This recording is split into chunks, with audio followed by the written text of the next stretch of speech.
The God of the Bible is a vengeful, bloodthirsty warlord. Or not? Let's get into it. Hi, I'm Jeremy. I'm a deep skeptic, also a pastor. So when you read the Bible, especially the Old Testament, you read all kinds of crazy things that God is supposedly telling people to do, like decimate whole villages, commit genocide, kill babies and women and children, and all the worst kinds of things. And to be honest, it's not even helpful to quote specific verses because there are so many of them. And I get this question all the time, like, what do you do with that? How could you believe in a God that would tell people to do just those kinds of things? And it's a fair comment because on the face of it, it's real bad and it's just right there in black and white. And really, if you want to read the Bible literally, you've got to deal with that. You've got to deal with the fact that your God is a vengeful, hateful warlord. But I think reading the Bible literally is maybe one of the worst things you could choose to do. And that's because you're reading an ancient spiritual text and you're reading histories, ancient histories of a people. I think it might be helpful for us to bring it a little bit further forward outside of the realm of the Bible and think about something specific. And that is, of course, the Crusades. I knew you didn't think I was going to go there, but that's something you got to square with as well. And in the Crusades, horrible, but they were justifying the Crusades based on the Bible.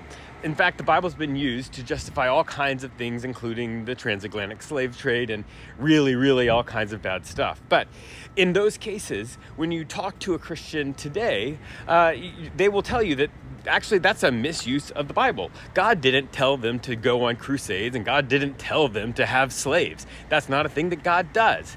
It's a misuse of the Bible. That's just not what happened. So when you read the Old Testament, that's how you have to read it. It is the story of an ancient culture going to war. And the way they understood war and gods was that when nations went to war, it was actually their gods going to war. And whichever nation won, that god was more powerful than the god of the nation that lost. So all those nations would say their gods told them to go to war and they followed their god into war. And so it's not surprising that when you're reading that ancient history in that culture, that people describe things that way, that the Jewish people would describe that their God told them to go to war and do all of the things that they did or actually didn't accomplish. In one sense, you can just take God out of it. You can say, really, this is the story of this nation that went to war with this other nation because they both said that their gods told them to go to war, and that's because that's how you talked about war. That's how war was understood and happened. It also means that God doesn't necessarily condone war. It means that God could very well be a God that is looking for peace and freedom and justice and not war and not violence and not killing.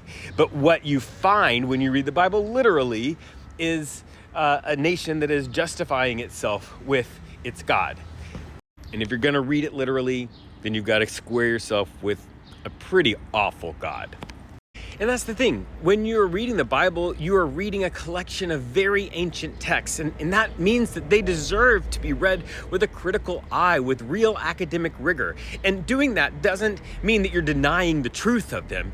It actually means that you're seeking to understand the real truth of them and not get distracted by the surface, which is what can happen very easily.